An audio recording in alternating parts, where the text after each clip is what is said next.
Another great episode ahead for you guys. I hope you enjoyed this sports buffet. Go ahead, pull up a chair, get your silverware. Let's dig in. We got a lot to go over today. Some news in college baseball that's not going to make Aggie Land very happy. We're going to talk. We got to play a game called Would You Rather, where I pit two players in college football pretty much at their peak to see who would you rather have.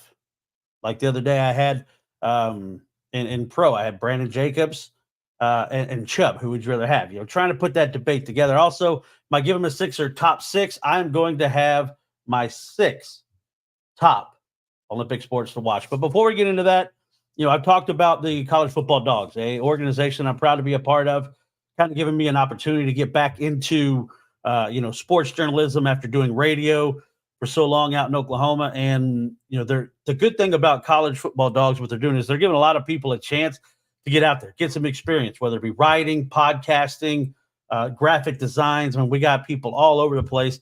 And what I wanted to start doing was introducing some of you guys to some of the new talent that we have. It's a segment, I'm going to call it the New Dogs on the Block.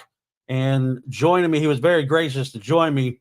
We got Michael Gaither. Oh, God, you got an Aikman jersey already? Yes, sir. You know it. How about them boys, man? Oh, I'm a lifelong Washington fan, man. Lifelong Washington fan. But man, how'd that happen? I was born in Virginia Beach. All right. I get that. Now, I will tell you a funny story real quick. So, being that I did radio in Oklahoma, I got to do some stuff with Roy Williams.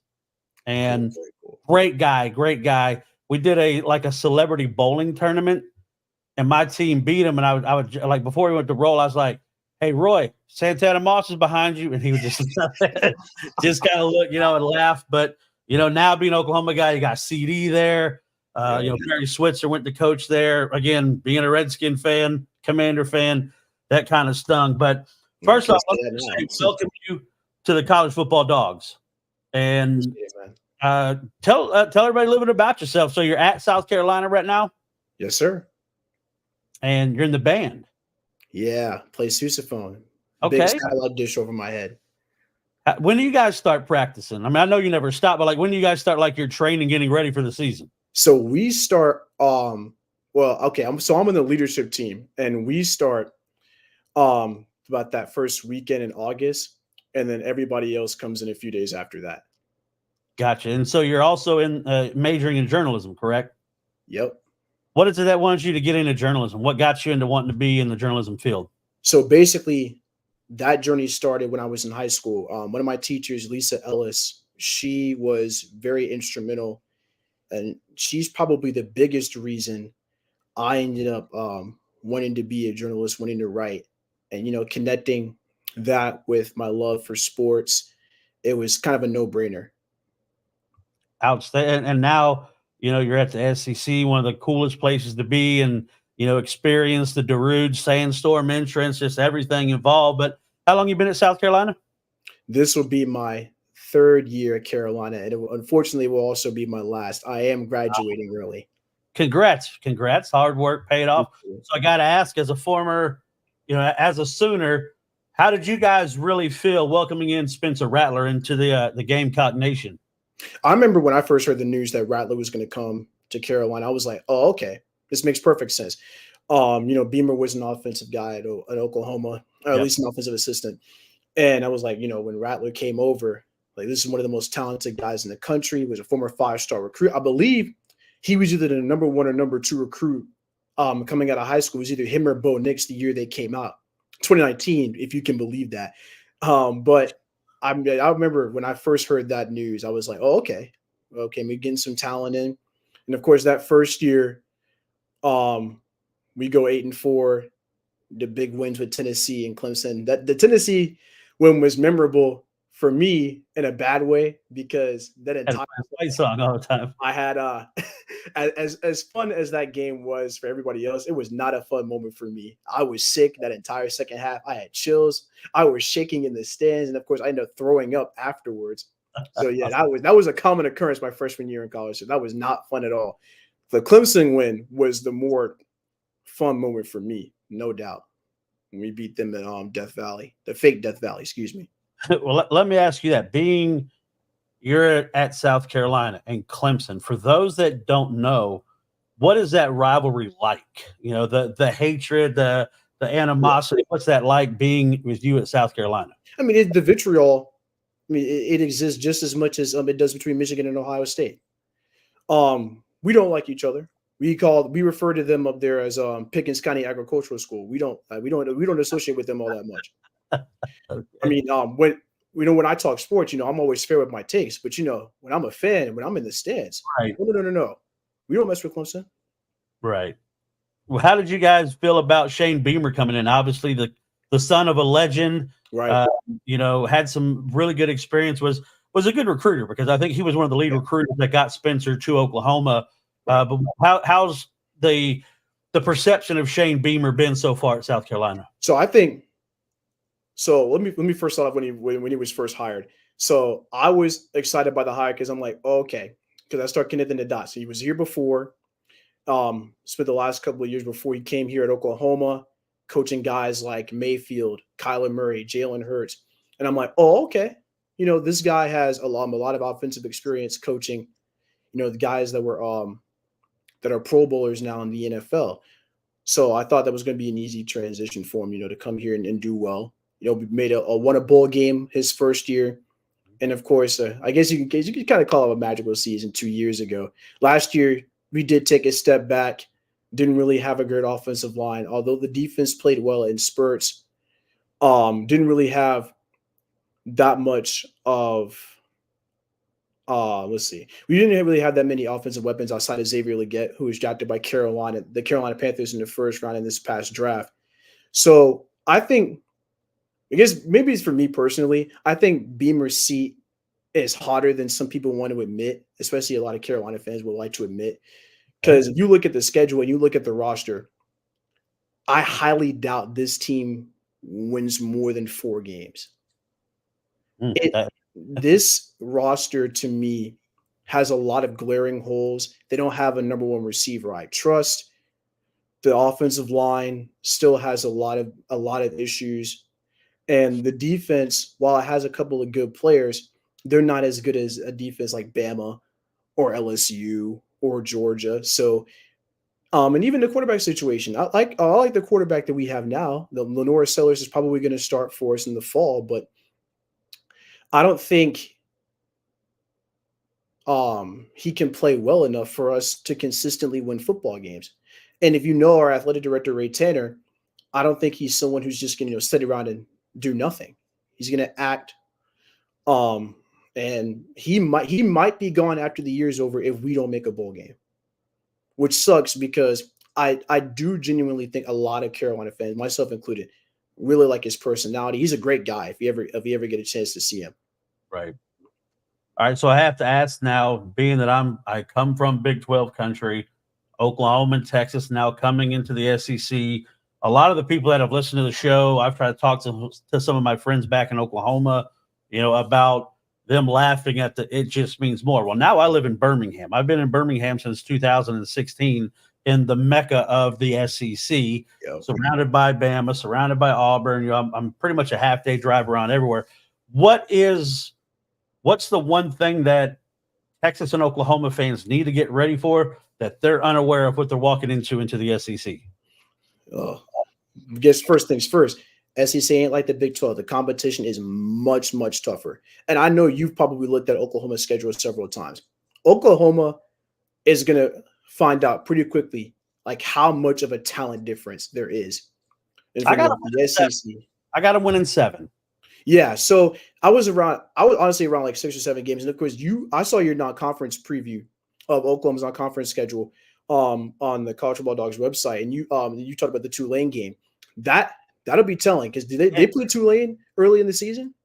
Yeah, early in the season. It's the second game. It's after Temple. I know third game. You got Temple, Houston, then Tulane. Right. If you remember a couple of years ago, Oklahoma was Did Tulane. they not have like a 20-point lead and then they almost blew it? They had an onside kick that almost got recovered by Tulane. I remember watching that game. Was that not the year Tulane went to the Cotton Bowl and beat USC?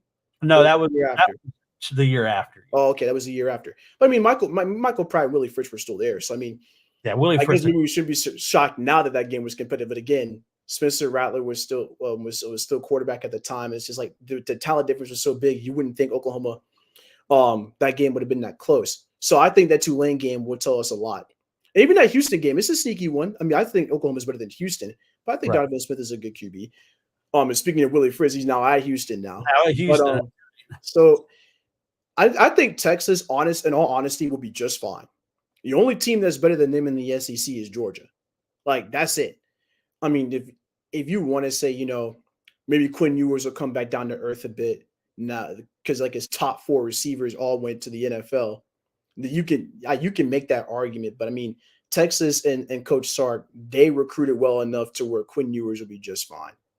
But I do think if Jackson Arnold doesn't play like the 5-star that he was recruited to be, Oklahoma's in for a very rough time in the SEC, especially for these first couple of years. Oh yeah, the thing that I like, and I've tried to express to people, recruiting is key, and of course they did a good job in recruiting. Top defensive lineman David Stone out of IMG. Of course, he is a Oklahoma City native. His teammate Jaden Jackson came over, had a great spring camp. They got Damon Williams from TCU, who's a freshman. I heard about the guy from Purdue, the transfer, Deion Burks. I heard he had a good spring. Deion Burks. And you got to think, Andrew Anthony, who was a transfer from Michigan, was the number 1 receiver, got hurt in the Texas game. So you've got Andrew Anthony, Deion Burke, Nick Anderson, who was a freshman. You got Jaleel Farouk back. Mm-hmm. So, I mean, there's some – Bill Bedenbaugh on the offensive line has to piece together a bunch of transfers. What's going to be interesting for me is I finally think the defense has come up with Danny Stutzman at linebacker, Billy Bowman. They've made pretty much all the SEC preseason first team rankings, which if you'd have told me 3 years ago Oklahoma coming to the SEC would have anybody on the all defensive team. Out of your mind. So I'm really intrigued to see how this defense plays under Brent. And I know Brent just got his contract extension, but they've been really gearing up for this move for 3 years, trying to get that size. I mean, they're still below average when it comes to the defensive line. But you wrote a really good article, man, talking about the top quarterbacks in the SEC. Yeah, I mean, I think there's a consensus top 5. It's Ewers or Beck, whatever order you want to put them in. I've got Ewers number 1. The only quarterback, quite frankly, in the entire country who's better than Quinn Ewers is Shedeur Sanders over in Colorado. And as much as people are high on Carson Beck, I think he's top 3, top 5 in the country. But I think Ewers is just more talented than Beck. Beck is a really above average game manager, which is not a disingenuous thing to say about him at all. It's quite actually a compliment. That Carson Beck is just a really, really good game manager, doesn't make mistakes at all. And then you've got Jalen Milroe, by far the most dynamic quarterback in the SEC, but I do think he needs to, be more consistent as a passer. And I think that'll come. We got Kalen DeBoer as his new coach. And then he still has a couple of really good receivers there. The running backs are improving for Milroe, but I think Milroe will be just fine. And then you've got Jackson Dart and Brady Cook. And aside from that, in the SEC, there is a clear consensus. There's a clear consensus of who the top 5 QBs in that conference are. And now the guy's name, and I feel bad. The kid from Baylor that's at Mississippi State now. Oh yeah, Blake Shapen. Yeah, Blake Shapen. I'm real after watching. I went and I watched that entire Mississippi State spring game with some of the guys they have coming in. With Jeff Lebby now as the head coach, coming from Oklahoma. I'm really intrigued to see what Blake Shapen does this year in the SEC. I still think it's a make or break year for Lane with Jackson Dart, everything they have. Really? They've done. I think it's a make or break year for Lane. You don't think Lane is as seat is as comfortable at Ole Miss? I don't, especially with what they've done, NIL, with what they've done, transfer portal, everything like that. They call them. They're getting. They got a couple guys from South Carolina. Yeah, I know firsthand. Yeah. It's so. I think it's a big year for Lane Kiffin, but I think you're pretty spot on with that top 5. I'm not a big fan of Quinn Ewers. If you go and watch his tape, like his footwork on his deep ball. Obviously, when you got Xavier Worthy, those guys, they make you look good. And that's what the two guys I'm intrigued about is Beck and Ewers, with Beck losing Ladd McConkey and Bowers. Right. Were they products of their surroundings, and obviously you need good receivers to be good, but I want to see what both those guys do, Right. And even with that, go back and watch the film on that Oklahoma-Texas game in that first series.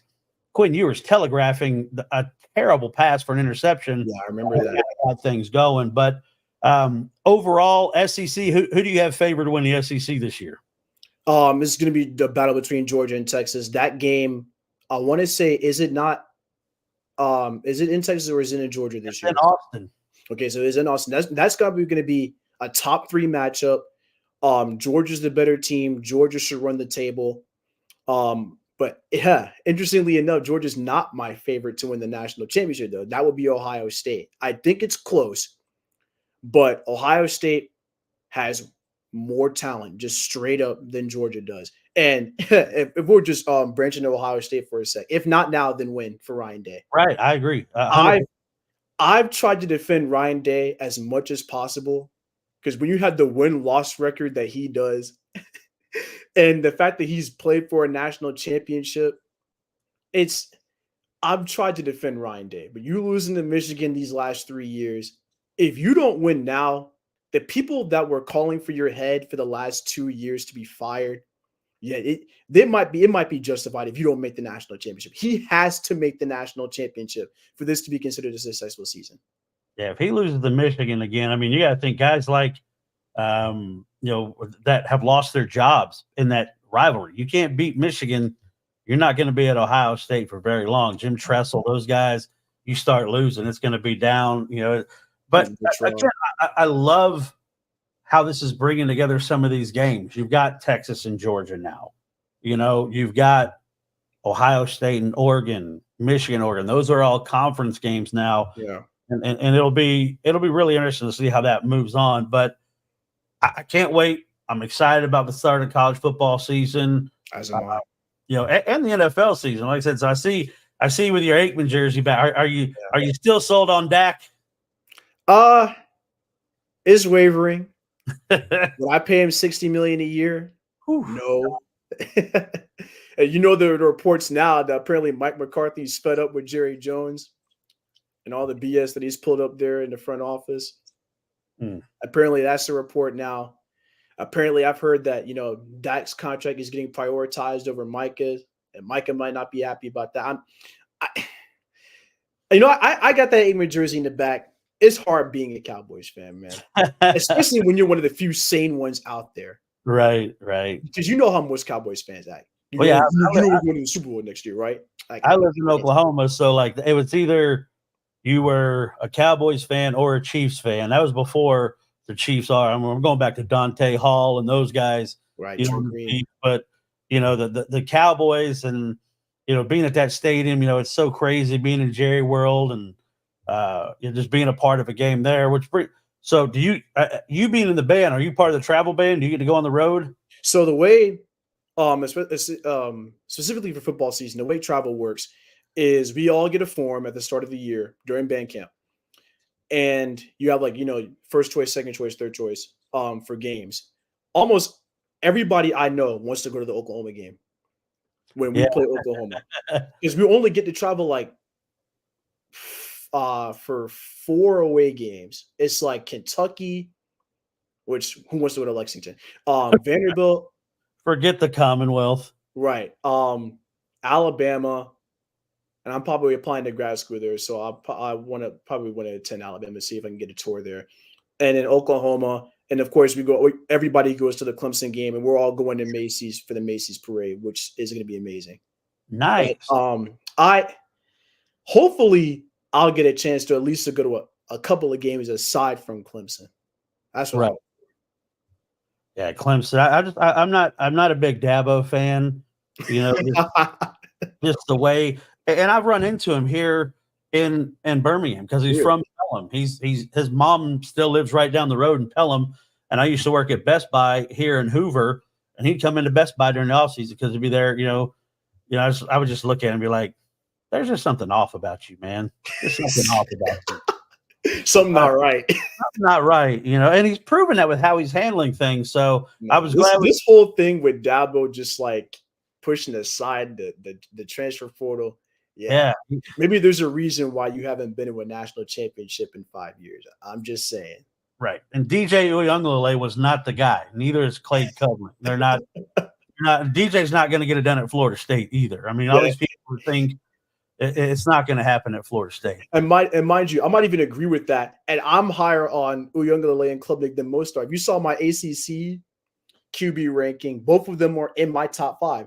I don't know whether that's a testament to what we honestly think of the ACC quarterback situation. Their best quarterback is Cam Ward, who probably isn't even a top 10 or he's probably in that 15 to 11 range. I don't think Cam Ward is top 10.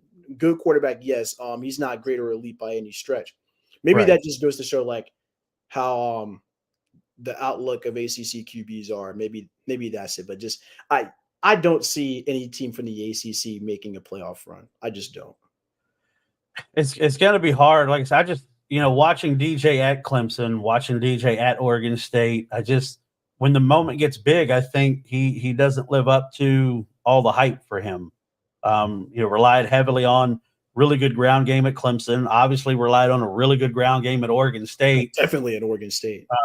But just, I don't know. And with the number of guys that left Florida State, it'll be intriguing. I think NC State is kind of a team, very intriguing, to watch them early in the year. I mean, they got that game with Tennessee, which I think is going to be.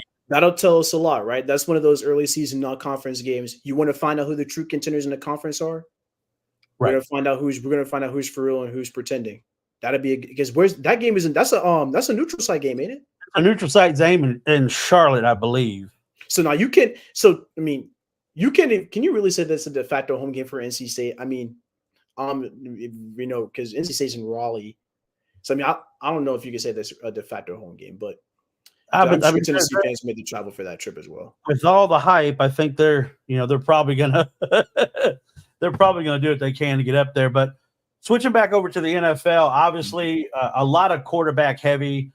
Caleb Williams, again, another quarterback. He replaced Spencer Rattler, which was an odd situation to hear the home team booing for a quarterback that was the undefeated quarterback at the time. You bring in Caleb Williams. Now, I think Caleb, here's my take on Caleb. I think Caleb is a generational athlete. I don't know if he's a generational quarterback yet. Okay. I think he's very, very talented and is improvisational. Mm-hmm. But I think I don't know if he can really read defenses. And that's just, I want to see. And I'm not rooting against the kid. I understand why he left and went to USC. He wanted to play for Lincoln. That's why he came to Oklahoma. He wanted to play for Lincoln. That's why he went to USC. I don't know yet. And could he develop it? Sure. He's got great arm. I'll always have respect for him for that Texas game, everything that he did. That Texas game was absolutely insane. Off the chain, some of the throws he made. But of the quarterbacks that came in, who do you think is going to? And it's kind of hard to say if they would be a CJ Stroud because he had such a phenomenal rookie season. Who do you think would be the closest to that of all the rookie quarterbacks that got signed? Well, I think it will be Caleb because he's going to have the best opportunity of all the quarterbacks that got drafted, specifically in the first round, to have the best numbers. Chicago still has DJ Moore and Cole Kmet. They wouldn't got Keenan Allen. They wouldn't got Rome Odunze. They drafted him from Washington. They got DeAndre Swift from Philadelphia. So Caleb Williams is going to have the chance to have a really good season for Chicago. He'll put up, maybe if he puts up 3,300 yards passing, something like that, maybe 30 touchdown passes. I think he's going to have a chance to have a really good season in Chicago. I'm with you. I mean, I do think Caleb Williams is generational. So I think he definitely has the best chance out of these first round QBs to have the biggest impact for sure. What do you think about my boy in Washington, the Heisman Trophy winner, Jayden Daniels? I think Washington is on the come up. They got Terry McLaurin. I love Terry. Maybe the most underrated receiver in the league. They have Brian Robinson. His story is amazing, and They got he Eckler now. runs angry. They got Eckler now with him in the back. Eckler now for a touchdown machine from the Chargers. Who are the other receivers? They don't have Curtis Samuel anymore. They got They got Jahan Dotson. Yeah, who's played really, really well. So I'm intrigued to see what Washington does. I still think, Philly and Dallas are probably the class of the NFC East. nah, just Philly. Just Philly. I hate Eagles fans, and I can say that. Dallas always finds a way to play well during the season, and they lose to and then they won by January's. But AFC wise, it's still like I think it comes down to the Chiefs and the Ravens, especially now with the Ravens getting Derrick Henry. Yeah, man. Look, the AFC is such a gauntlet, right? Now, obviously, I think you and I can agree that the Chiefs, specifically Mahomes, is just on a level. Mahomes is in a tier by himself as far as quarterbacks go. You've still got, but what's crazy is if I were to name the top 4 quarterbacks in the NFL, they're all from the AFC. It's Mahomes, and then some combination of Joe Burrow, Josh Allen, and Lamar Jackson. Now, I'd probably have Lamar second, and then Burrow, maybe Burrow third, Allen fourth, something like that. But there's a clear, the top 4 QBs are all in the AFC, and as crazy is guys like Tua. He's an above average quarterback, and that's like the bar for how good the AFC QBs are. Just be as good as Tua. It's crazy. And Tua, not as good as Tua is, as good as a coach Mike McDaniel is in Miami, the Dolphins might not even make the playoffs because the Jets, if Aaron Rodgers just plays average football, and mind you, I can't stand Aaron Rodgers. Condescending, aloof, crazy conspiracy theories. And of course, he ripped my heart out in 2 Januaries, and I was sitting there crying with my dad watching after he beat Dallas in 2016, right, and 2014 with the Desno catch. But I digress. The Jets in Buffalo are still going to be good. So that's why even with as good as Mike McDaniel is as a coach, Miami might not even make the playoffs. Hang on one second. My friend was calling me. I had to call him back. Baltimore, Cincinnati, the AFC North will be competitive like it always is. Now, but we will have some conversations about Deshaun Watson and how that might be one of the worst trades in NFL history. Yeah, they got rid of my boy Baker, and Baker's he's got re-signed. He's got his old running buddy from Oklahoma, Sterling Shepard's down at Tampa with them, and Baker likes to prove people wrong. So it'll be interesting to see how he does. But I'm going to switch over to the NBA. I love the NBA. I got to start covering the Thunder when I was out in Oklahoma City, so obviously grew to really like the team. I thought they had a great year this year, number 1 seed. I still think Shai Gilgeous should have been MVP for what he did. Okay. The North Carolina Tar Heels were older than the Oklahoma City Thunder. Seriously. So great. And he led them to a number 1 seed. Now, I think in this trade, Giddey for Caruso, I think it addressed a glaring weakness because Giddey was a defensive liability in that Dallas series. And Dallas played extremely well when Kyrie's not talking about flat earth stuff and he's just playing basketball. Kyrie, when he goes Uncle Drew, can play ball. Right. I think now you bring in Caruso, what's a 2-time defensive All-NBA team. Yeah. He's got a little bit of swagger to him because he can dunk, stuff.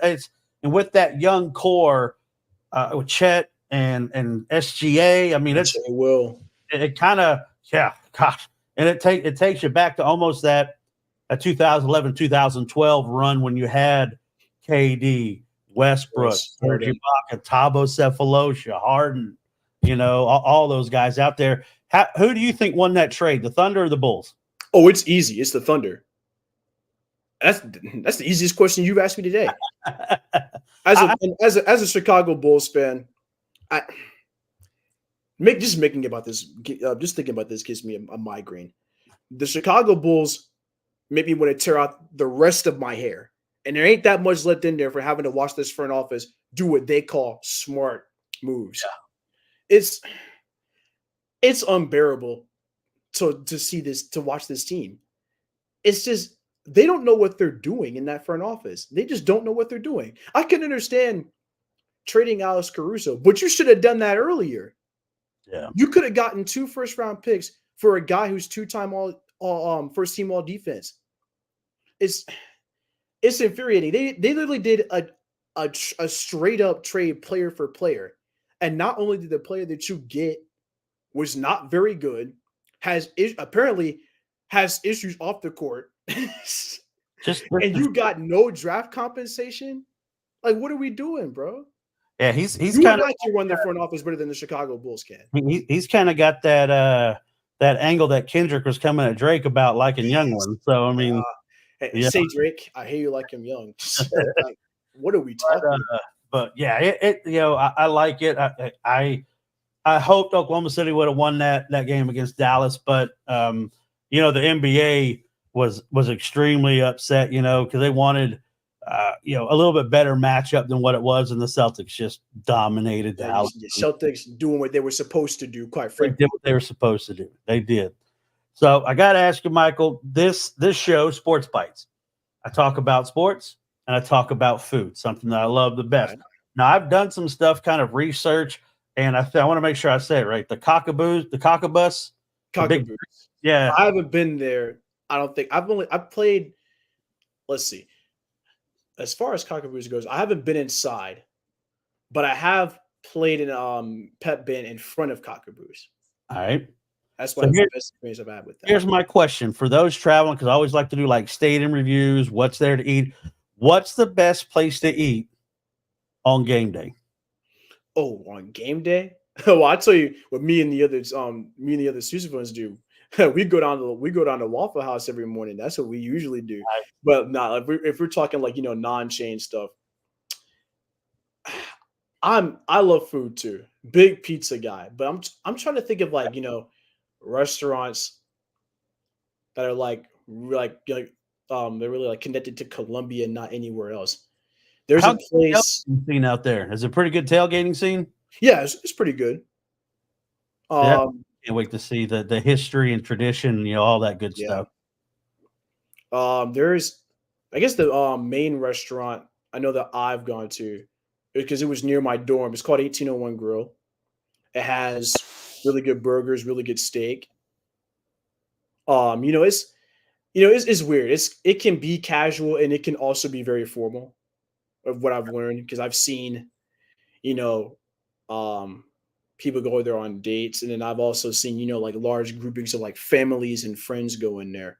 So it's, I guess it'll depend on like what your mood is. But I think 1801 Grill, I think, is like the first one that comes to mind.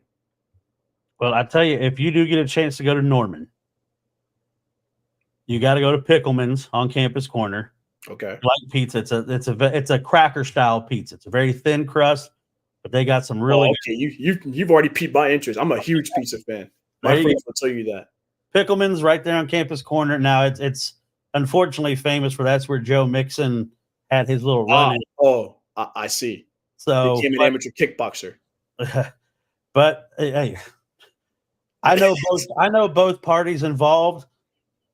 I'll just say I'm surprised that's the first person that's ever lashed out at that person that got what happened. But it's not a good. Neither one of them, should have been in that place. But man, Michael, tell everybody how they can follow you. Obviously, you're a writer now. I think some of the articles you've put out are really good. I like the insight on your quarterback selections, and you work for the paper on campus, don't you? Yeah, I worked at the Daily Gamecock these last 2 years. Now, since we're going to be an RA at USC this coming year, I decided to not do a third year at the Daily Gamecock. But you can find my article. You can find all the articles I've written if you just search like Michael Gaither Daily Gamecock and like a Google or Safari search, and you should be able to find them. I have a YouTube channel. It's called Mike G Sports Highlights. I posted 7 videos. I do highlights of college football, NFL, and MLB. I'm going to start posting there more often over the summer. Nice. Instagram is where I'll post like, when I've done articles, when articles are coming up. So doing some exciting things this summer, man. Well, like my thing is, I had the opportunity and was very fortunate to do radio for about a decade out in Oklahoma. And, it's a passion of mine. I love seeing new people come into the fold. And that's why I think what the college football dogs is doing is such a great thing because it's in its infancy. There's still some things we can't tell the public that are coming, but just know, excuse me, the college football dogs are coming, and it's going to be a lot of fun this year. Any big articles you got in the chamber coming up? I know you saw the every SEC team's best quarterback. Yeah. So I've got more of those coming out. And then the one I'm working on right now actually is the best every SEC team's best season.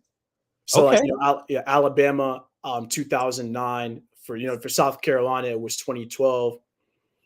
Just pick any of the 11 in one season, 2011, 2013. Honestly, it could have been that. But that one's coming out. I want to say tomorrow. I'm working on that one. So got some big things coming out. Definitely. Well, guys, like I said, if you go on to College Football Dogs, you can find Michael's articles. He's doing a fantastic job, and like I said, when it gets close to the Oklahoma South Carolina game, we'll have to get back on together and kind of look at where we are in the season. Yeah. And the schedule. I told people I love it. I love competition, and now Oklahoma, you have it. Like last year, I tell people the best game they had at home, schedule wise, looking at interest of game, was TCU on Black Friday. And that was a bad TCU team. Yeah, bad. Now you got Tennessee coming in with the history of Josh Heupel. He was your quarterback in 2000 for the national championship. Yeah. You got Shane Beamer coming back. You've got Alabama coming in. You go to I'm not a fan of Missouri. I think Eli Drinkwitz looks like the wrong O'Shea brother from The Little Giants. I think they're pumping their chest because they beat a heavily depleted Ohio State team. Now, I love Theo Weiss. He was at Oklahoma. I think he's a receiver with him and Luther Burden. I want to see how they do without their running back. Cody Schrader. Because, mind you, Cody Schrader was a 1,600-yard rusher and was a first-team All-American. They're going to miss him. They're going to miss him. So, to me, Eli Drinkwitz is just a Scoob, But you've got to go on the road to Auburn, which Jordan Hare – it's always a tough place to play. It has that mystery to it, especially in the Iron Bowl, bro. How many times are we going to see crazy endings between Bama and Auburn and Jordan Hare? So my sister's a huge Auburn fan, and I remember the day that Kick Six happened. I got home because we played an 11 a.m. game, and I had already done all the post-game stuff, and I walked in right when they kicked the field goal, and you see Davis – my sister called me, and it was the loudest I've ever heard a phone. Oh, my gosh. Was she in Jordan Hare when that happened? Yes. Man, that must have been fun. Wow. I'm excited. I get to go to Jordan Hare, in September. The 28th, Oklahoma plays down there. I think it's going to be a lot of fun. I want to try to get to Oxford because we got to go play at Ole Miss. I know we play Bama, and then the very next week we got to travel to LSU. I was like, you did us no favors. But, of course, Bama plays us in Norman. Then you got the Iron Bowl the next week. So it's there's competition all around. It's going to be a lot of fun. And I'm excited. I can't wait for it. But I just want to say you're doing a great job. I love the articles. Keep it up, man. Like I said, if you need me to come on your show, be more than happy to. We'll try. Are you a gamer? I am not, unfortunately. If you were interested in the EA game coming out, because that's okay. I'll say this. Meaning, I play games, but I'm not like a serious video game. I'm not a streamer. I'll say that because I'm maybe like I'm more excited than most when it comes to the EA college football game. I've been waiting for this for a long time. I play NCAA 14, played the revamped mod. So I think it'll be pretty interesting to see. What the modes that are on the game and how the game looks aesthetically. Well, especially when they're doing like the environment and the beginning at Bryce Stadium there after you do the intro and how it's going to affect the plays and stuff like that. But Michael, man, I appreciate you taking the time to come on tonight, man. Enjoy your evening. Keep up the good work, and we'll see you in some of these meetings. All right, man. Take care. Take it easy. That is Michael Gaither, and I'm going to tell you, man, some good stuff there. I think he's done a lot of really good work for the college football dogs, and I'm excited to see what is to continue. But we do have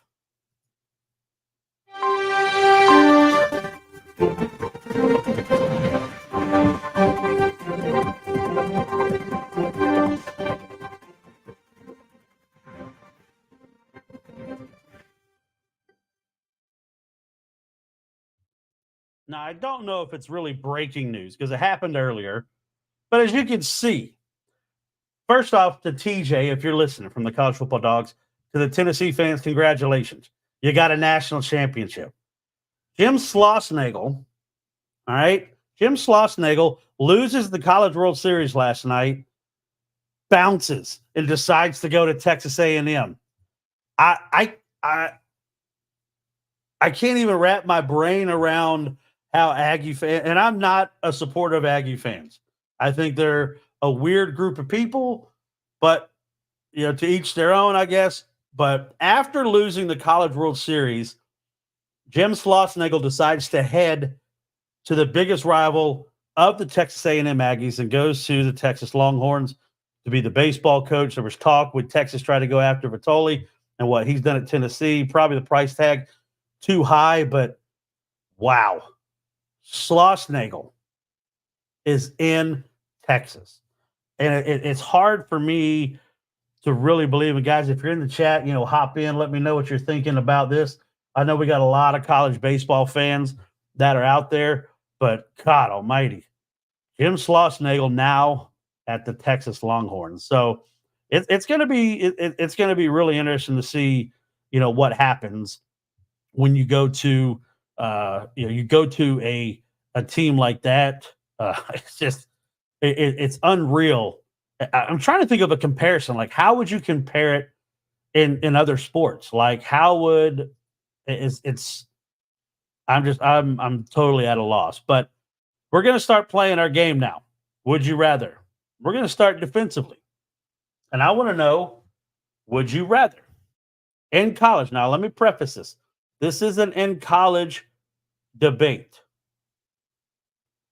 We're not talking about their pro careers. We're not talking about what happened there. But we're talking about what would you do? Who would you rather have? Now, we're going to go defense first. Who would you rather have from college? Ray Lewis or Derek Brooks? I think both are phenomenal college football players. To me, I lean more towards, and again, just looking at the college football aspect of it, I love what Derek Brooks was for Florida State. That Bobby Bowden, he was the leader on the defense, wearing the old cowboy collar, both guys rocking half shirts. That was back when Florida State, Miami, it was a phenomenal game every season. But who would you take? If you were in this and you had to pick one guy for your college defense, not knowing what they'd be in the pros, just what they did in college, would you take Derek Brooks or Ray Lewis? I think I'm going Derek Brooks. I think Ray Lewis, a phenomenal talent. But I also think Derek Brooks just a little bit better. Just a little bit better. Now, my next one is going to stump you a little bit. Who would you rather have? Now, this is in their prime in college. Barry Sanders or Reggie Bush? Barry Sanders or Reggie Bush? Who would you rather have? All right. Would you rather have Barry, Heisman Trophy winner? You think everything. Barry had a great year. Return kicks, set rushing records, scoring records, everything. Then you watch Reggie Bush.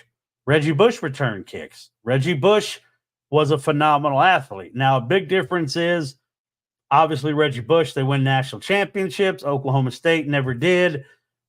Quarterback, you had a really good quarterback in Matt Leinart there with Reggie Bush, Lindell White, everybody at USC. Now, Barry Sanders, you had Mike Gundy as your quarterback. Now, you can laugh all you want at the mullet, everything, but Mike Gundy was the quarterback at Oklahoma State at that time. Hartley Dykes coming off the heels of Thurman Thomas. But who would you rather have? And I wanted to try to pit these guys against each other because it's something that, I think you really can get into because they're very similar. Both dynamic, both extremely fast, dangerous in the open field, both returning kicks. If for those who don't know, Barry Sanders in back-to-back season openers had a kickoff return for a touchdown. We all saw what Reggie Bush was able to do. For me, I'll say this. If I had to pick one, now Reggie Bush was probably a little bit better receiver out of the backfield. But again, the team he played on was a far superior team than what Barry Sanders played for at Oklahoma State. If I had to pick, who would I rather have in college if I'm drafting a team and I get to pick my choice? I think I'm taking Barry Sanders over Reggie Bush. I know some people may think that's crazy, but I like what Barry brings all together. Both shifty, both fast, but I like Barry Sanders in this one. Now, here's another one. This one is going to, and I hope, stir up a little bit of controversy. Who would you rather? Vince Young or Cam Newton when they were in college? All right. Vince Young or Cam Newton? Who would you rather have? Vince Young did not win a Heisman. Cam Newton won a Heisman. Both won a national championship. Cam Newton really drugged that team along. Vince Young was a catalyst for Texas. For me, I'm probably leaning more towards the Vince Young side. And the reason why is Vince Young led a team to beat that USC team with Reggie Bush. That was a lot of people saying one of the best to ever do it. They said it was one of the best teams to ever do it, right? Both dynamic, both great runners, different runners. Vince, although he was big, he was not going to run you over. He wasn't about to truck you. Cam Newton would run over you. And, you think about his time like that. What were they down? 21-0 against Alabama to come back and win. Whew. Phenomenal game. And again, this isn't made to talk bad about any player. Just kind of what, if you had to pick. And I tried to get guys very similar in size, statistics, seasonal outcomes, both of them national champions. Really, the only big difference is, Vince didn't win the Heisman that year. But I think, man, and it's not, I think Vince was special because of that Rose Bowl game and that season. But I also remember seeing Vince Young fumbling, in the Red River game against Oklahoma. He grew into a very good quarterback.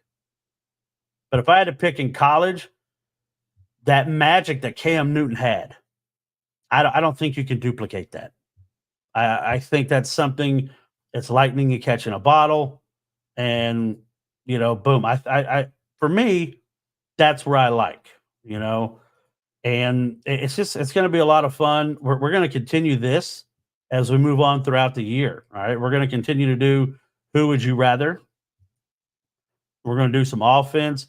We're going to do some defense, and really get into it. I do want to. Let's see. I want to get into this. Let me pull it up for you real quick. We talked about the EA Sports game, right? EA is doing some kind of leaks and releases. And here you go. The EA Sports College Football 25 toughest places to play. Davis Wade Stadium at number 25. The Cowbells. I need more cowbell. I think, again, it's one of those things that I want to experience now that the team that I love is in the SEC. Starkville's not that far, which I'm still trying to figure out how you pick this, because if it's that tough a place to play, wouldn't they win more games? And I don't mean that as a shot to Mississippi State, but really, wouldn't they win more football games?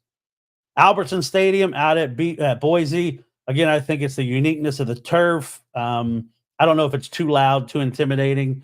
Spartan Stadium for Michigan State at 22. Notre Dame coming in at 21. I think they've lost a lot of their luster.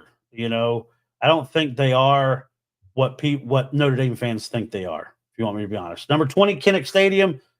I wish Iowa had an offense that can match the enthusiasm of those fans for the kids at the hospital. They just don't have it. Darrell K. Royal Stadium in Texas. Again, Texas Longhorn Stadium, named for an Oklahoma football player, Darrell Royal. But I don't know if it's one of the most intimidating places to play. Rice Eccles Stadium, Utah gets really crazy. Lane Stadium, when they're good. But see, what I don't understand is like going into this, obviously you're going to have the Inner Sandman entrance. You're going to do all that. I'm just surprised that where they have that Michigan Stadium at number 16, the Big House. Now, again, coming up in 2026, I believe Oklahoma and Michigan are playing a home and an away. Right. So I'm really excited about that. I want to see the Big House. Williams-Brice Stadium at 15. I just talked with Michael Gaither. Obviously, he is a big, South Carolina proponent. Now, this is one that I'm really confused about. Jordan-Hare Stadium at number 14. I don't get it. I don't get it. I mean, there's something about Jordan-Hare Stadium that makes it tough to play. Look at the kick six. Look at last year. Look at the last couple games George has been there. I mean, there's just something about going to Jordan-Hare, no matter what that football team's record is, when that crowd's starting to swag surf and really get into it. I thought this should have been higher. And I'm going to tell you who I think they should have replaced when we get there. Number 13, Neyland Stadium, a great stadium. I think too low. Rocky top, throwing mustard bottles, doing all that stuff. I think Neyland Stadium, again, but you got to win more football games. Number 12, Memorial Stadium, Clemson, Howard's Rock, they do all that. Still not sold on Clemson this year. Autzen Stadium. For the size of the crowd, this place is absolutely bonkers. The Ducks get into it. The Swamp, man, comes in at number 10. I can't wait to see the Swamp. To hear them do the Tom Petty, won't back down. I'm excited whenever that happens. Doak Campbell Stadium, Florida State, the Tomahawk Chop, Chief Osceola coming out, slamming a spike in. I'm all about it, right?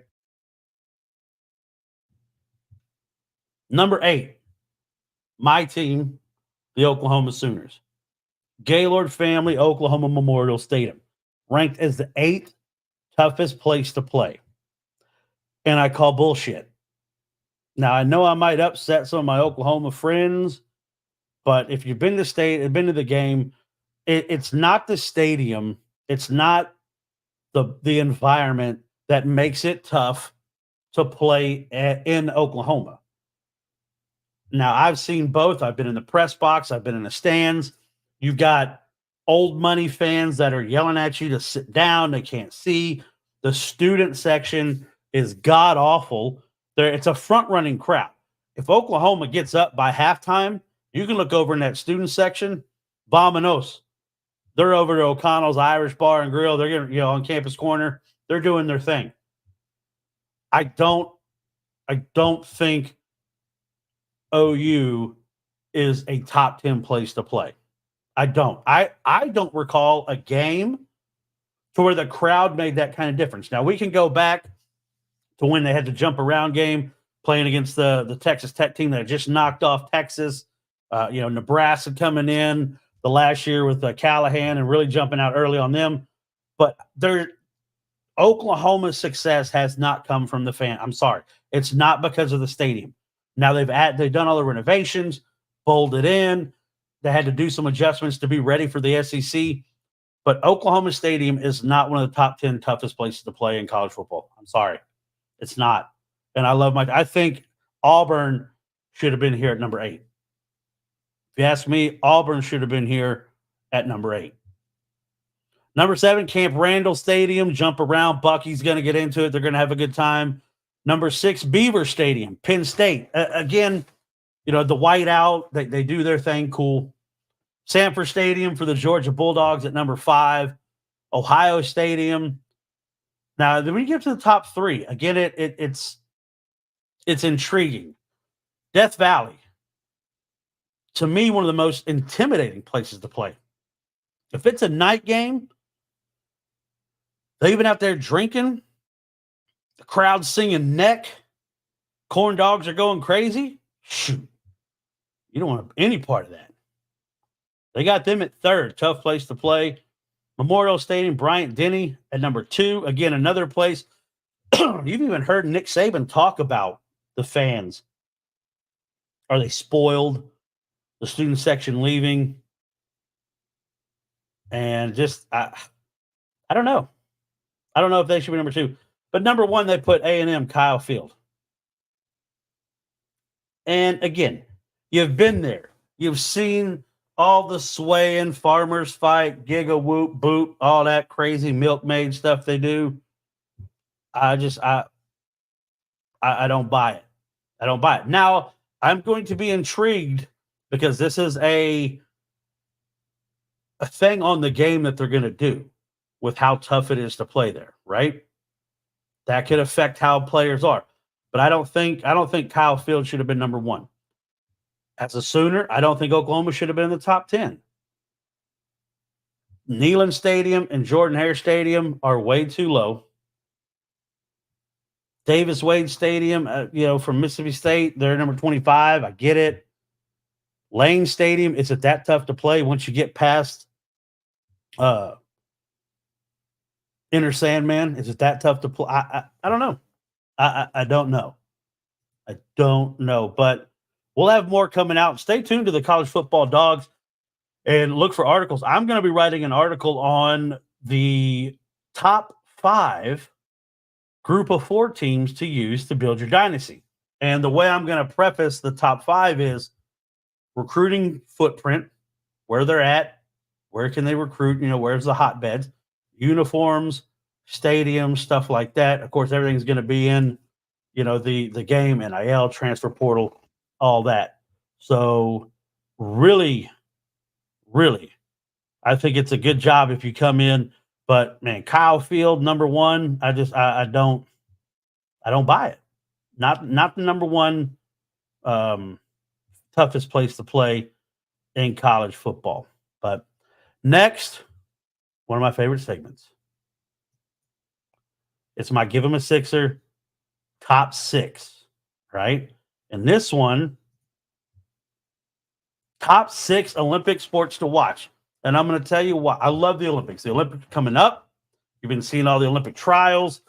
Now, again, this is just for me. You can comment in the section if you think I'm wrong. But the Olympics are coming up in Paris.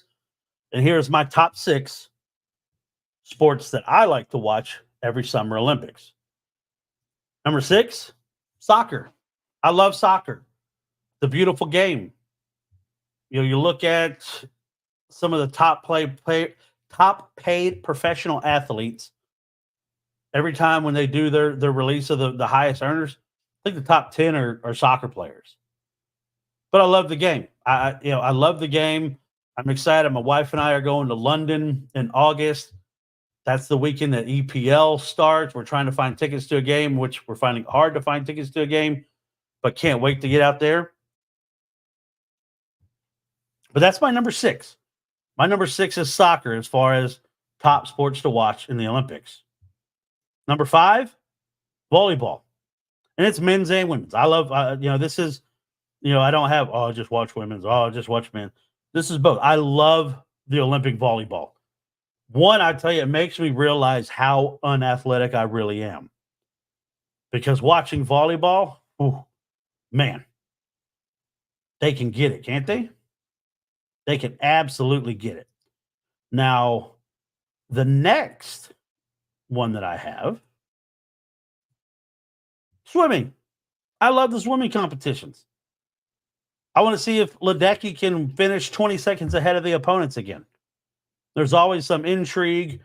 You watch people. It's great. But that, for me, number 4 is swimming. That's what I like.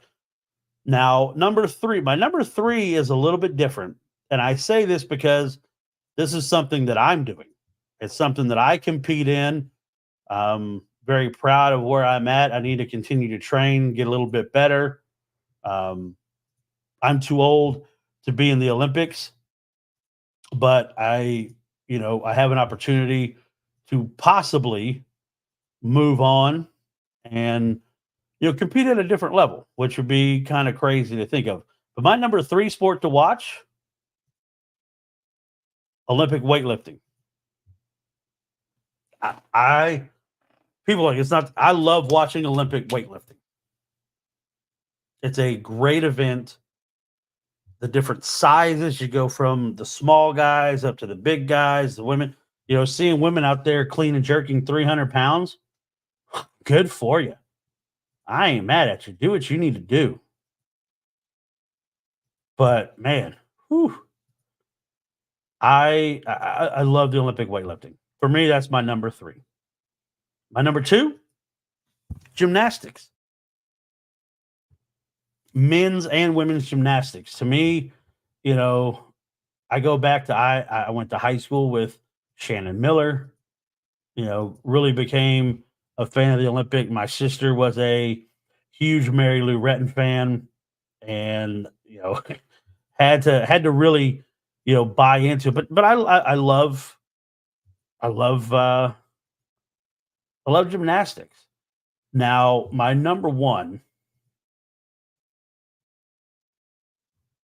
Let's see if I can get it to pull up. My number 1, track and field, baby.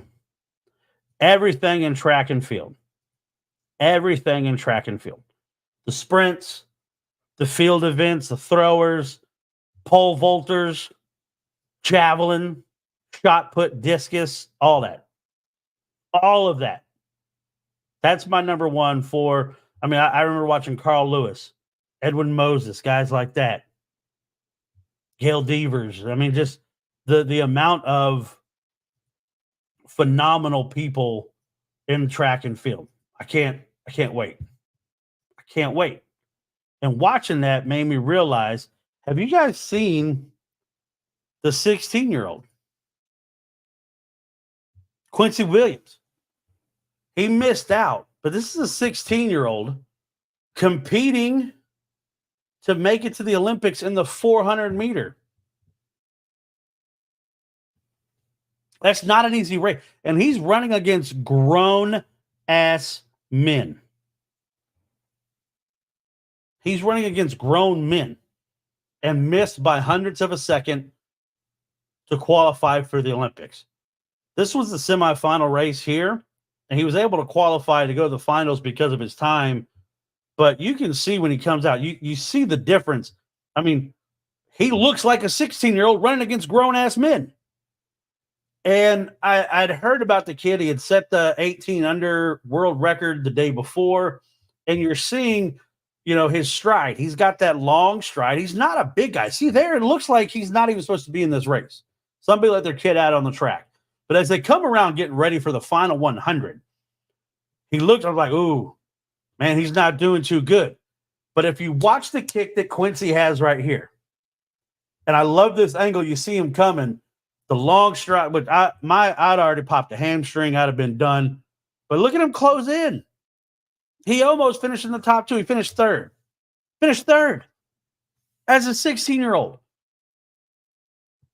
Now, he didn't qualify for the Olympics, and I know, that's the goal. That's the goal. You're looking for the Olympic qualifications, right? But, kudos to him. Hopefully we'll see him in 4 years at the next Olympics and, see him continue to do great things. But, guys, that's going to wrap it up for me tonight. I want to thank everybody who jumped in. Michael Gaither, again, of the College Football Dog Network, one of the new writers. I think he's done a phenomenal job. Go check out some of his articles and pay attention to the College Football Dogs, guys. We are coming. We are coming. And I just want you to say, for everybody that's given support, thank you. I appreciate all the support, the kind words. This is a passion of mine. So, again, everybody, I hope you have a great Tuesday evening. And we will see you next week. So shut